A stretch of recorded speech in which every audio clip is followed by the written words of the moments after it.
You don't just have a discipline problem, you have an emotional regulation problem. Once I realized that emotional dysregulation was driving certain decisions, everything changed. I stopped confusing temporary feelings with truth, and that alone made it so much easier for me to pursue things that I wanted to pursue. And if this is something you want to explore further, you can subscribe to my Substack where I go into more detail on this. So, emotional dysregulation can really affect how you perceive obstacles. A lot of us who are neurodivergent really struggle with our emotional regulation. And when it comes to an obstacle that isn't objectively a huge problem, it can still feel like the end of the world when you experience the obstacle.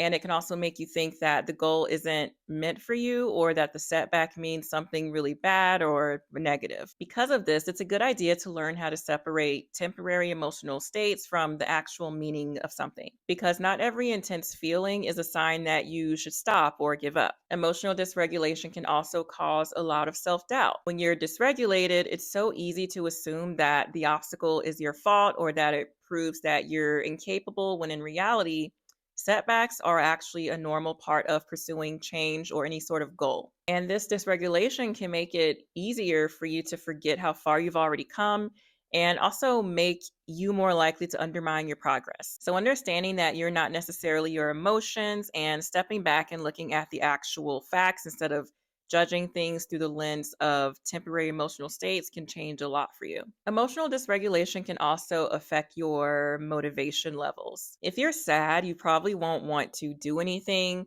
If you're happy, you might want to do everything. And if you feel sort of blah, you might just flip flop all day. There's nothing wrong with these emotions, but the issue is that you could experience these emotions multiple times a day, especially if you are neurodivergent or just have ADHD. So, developing the skill of taking action regardless of how you feel, making tasks as easy as possible to start, and just learning how to work with your brain instead of against it is really helpful. Emotional dysregulation can also cause initiation challenges. Aside from it affecting your motivation, emotional dysregulation can really impact what you focus on and how you transition from one task to another.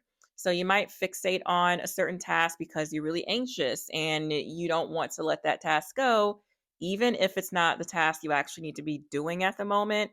And learning how to make those transitions easier and sort of easing yourself slowly from one task to another task can really help minimize that jarring, scary feeling you get when you need to switch to doing something else.